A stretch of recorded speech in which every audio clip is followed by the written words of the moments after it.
Hey Mama, welcome back to Dear Mama, a space for real conversations about motherhood, womanhood, and the journey in between. I'm Anne, and today we're going to dive into something incredibly important and honestly, deeply personal. Resentment towards your partner after you become mum. This is a topic that so many mothers tiptoe around, sometimes even with themselves. It's one of those feelings that feels so wrong to have, like it contradicts the love that we have for our children or our partners. But let me tell you now, you are not alone. You are not bad or broken or ungrateful.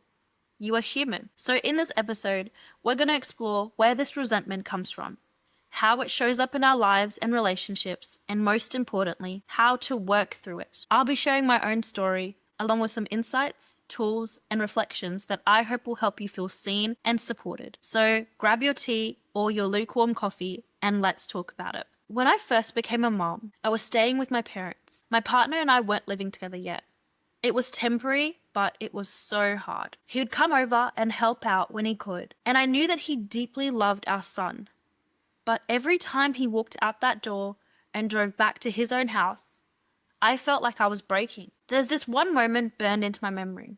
It was 2 a.m. and I had just finished feeding my baby. I was sitting on the edge of the bed in the dark. I hadn't showered in 2 days. My breasts were sore. I was wearing the same milk-stained t-shirt from yesterday, and I just cried. He had been there earlier, holding our son and smiling.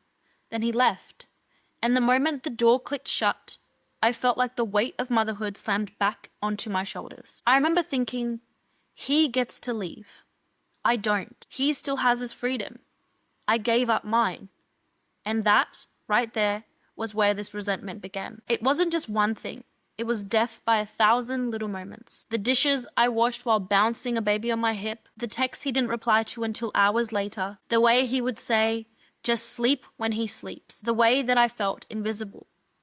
At first, I blamed myself. I thought, you're just tired, you're hormonal. But over time, I started to name it for what it is, resentment. And naming it was the first step towards healing. Let's unpack this. Why does resentment even happen in the first place? Why do so many of us mothers feel like we've become the default parent, the forgotten partner, the emotional load bearer? Here are a few of the big culprits. Number 1, uneven division of labor. Let's be honest. Even in modern households, mums often do more, especially the invisible stuff. Planning meals, keeping track of the baby's schedule, remembering appointments, managing the emotions of the whole house. This is called the mental load. Number 2, different timing in parenthood. We often undergo a full identity shift the moment we give birth. Meanwhile, for many dads, the shift is slower. It's not always malicious, it's just different timing.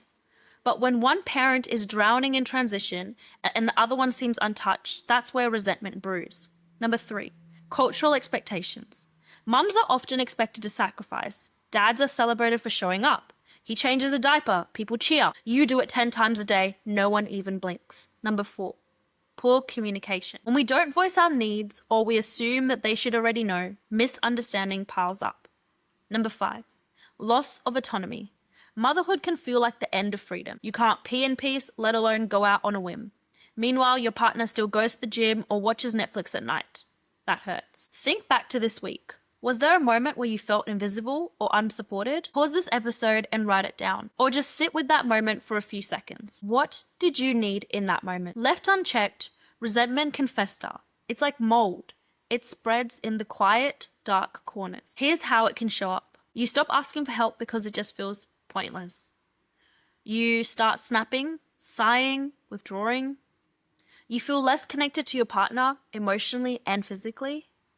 You fantasize about running away, not because you don't love your family, but because you're starving for space. And worst of all, you start questioning if you're the bad partner for feeling this way. But let me say this loud and clear. Resentment is not a sign that you're failing. It is a sign that your needs have gone unmet for far too long. Let's pause. You've just heard a lot.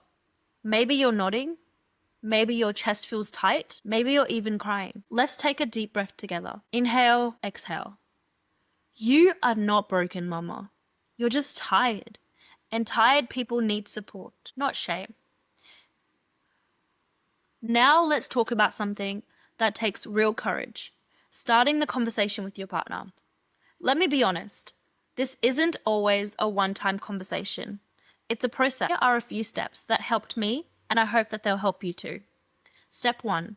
Get clear on what you need. Before you talk to your partner, take time to figure out what you're feeling and what you're actually asking for. Is it more time? More emotional presence? Help without having to ask? Step 2. Choose the right moment. Timing does matter. Don't start the conversation when you're sleep deprived and he's rushing out the door. Choose a neutral moment, maybe after the baby is asleep or during a walk. Step 3. Use I language. Try saying, I've been feeling overwhelmed and alone lately. I need your help. I want us to feel more like a team. Step 4. Expect imperfection.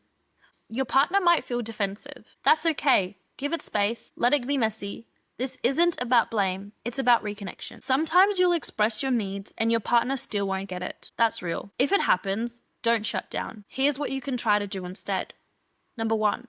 Be specific. Instead of saying, I feel unsupported, say, I need you to take the baby every morning for 30 minutes so I can rest. Number 2. Don't let guilt silence you. You're allowed to need help. Needing help isn't weakness, it's wisdom. Number 3.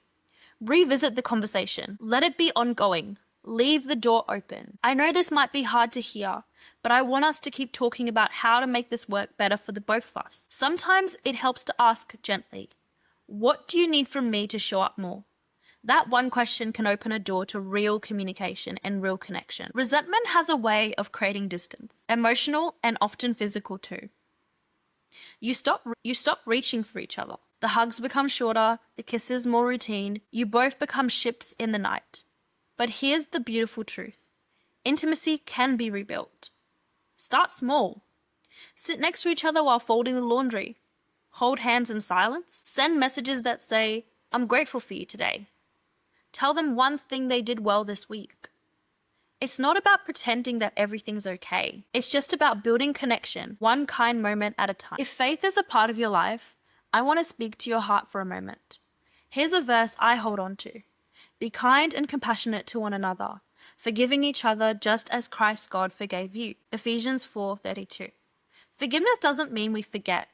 It means we choose to love and it's hard.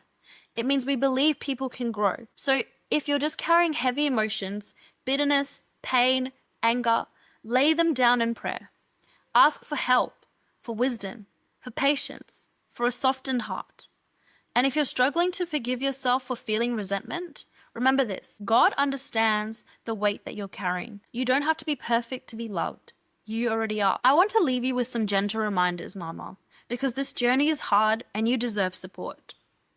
You're allowed to ask for rest. You're allowed to want more help. You're allowed to feel angry and still be a good mom. You're allowed to protect your peace. Start a reoccurring weekly check-in with your partner. Just 10 to 5 minutes every Sunday to ask, what's working for us right now? What feels hard? How can we support each other better this week? It's not about perfection. It's about staying connected. Resentment is common, Mama, but that doesn't have to become your story. You're doing your best, and more importantly, you're growing.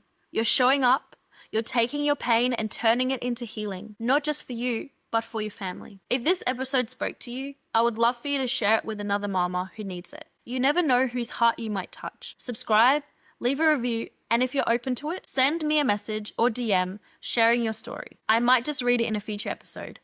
You're not alone in this, mama.